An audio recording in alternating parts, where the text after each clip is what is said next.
One thing we're gonna do is put these tires on the Mustang, and we also got some bigger tires and an intercooler. Bigger tires are gonna go on some deep dish on the rear. But the big story, Lane and all that he has done, he's done some pretty cool stuff. I just wanted to share a little bit about his story. So one thing I found out when I went to Moab was, I've got this big steel, it's a C4 Fabrication bumper that is on the front of the truck.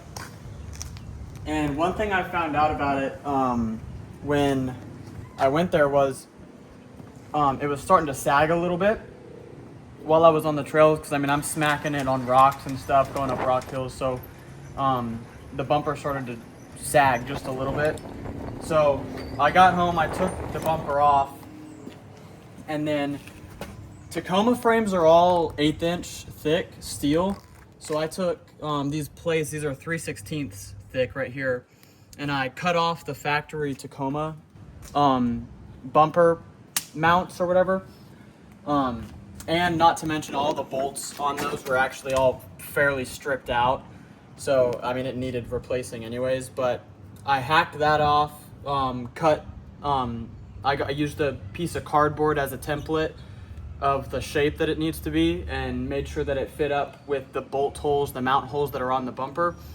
And then I welded that on, welded all of the studs in. These are actually bolts that I just welded on the back, so I don't have to have a socket on the other end or anything.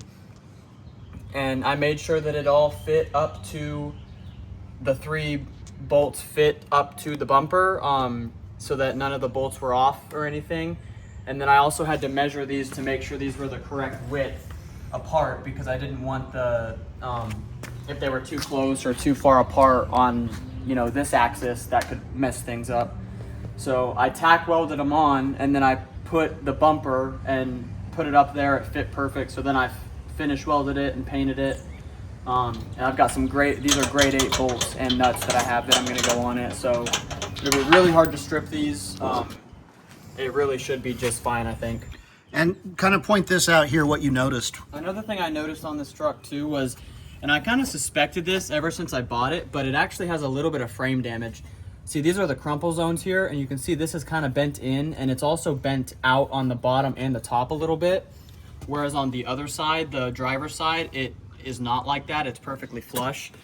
And so I kind of noticed that, and I kind of suspected, because of the way this bumper sat on the truck, even when I bought it, it's, I always kind of suspected it might have a little bit of frame damage, and this kind of just confirms it here. And then what happened on your right here with the sway bar? Oh yeah, when I was in Moab, my sway bar mount broke, and it's all bent up.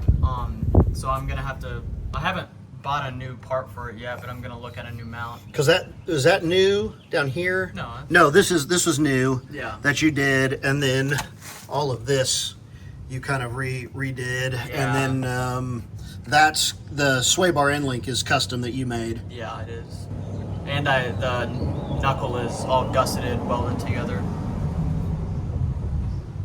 That was a lot of work, the project that he did a while back, but made a huge difference for being able to go out. But this is, again, a little bit up close of what he just did. And so yeah, because this you'll is be stuff getting that back. Not a whole lot of people do either. So it's just kind of a different thing, and it really only applies if you have a steel bumper. I lifted this thing. It's definitely over 100 pounds. I'm not exactly sure how heavy it is. Right. But when you've got that hanging on the front of just 1/8 inch plate, it starts to bend over time, especially the more you take it off road and the more you're hitting it on rock. It bends quite a bit. And how'd your rock sliders do? Rock sliders did great. Because this is all, Lane did all of this. That's all custom made. Yeah, the rock sliders stood up great. I had repainted them actually today because I slid on them so much that the whole bottom of it the paint was pretty much completely stripped off. But okay. I'm kind of expecting, honestly, the way, because they're not powder coated or anything, so I'm kind of expecting that every time I take them and hit them off road, I'm most likely gonna have to repaint them. Gotcha. Yeah. Well, that's really cool. Yeah. We'll get back over here real quick. He's got this that he's working on. We've got the Mustang back there. But then we've got the, you can kind of see, I know it's junky here, but we've got two 45s in the front. These are 19s. And then we've got two 75s here in the rear. And then we've got the big guys, these 305s that came off a Lamborghini. So we got these used on eBay. So we're gonna put these on the deep dish here soon. And then we've got the CVF intercooler. That's the street version, got from American Muscle. So we'll be getting that on here soon as well.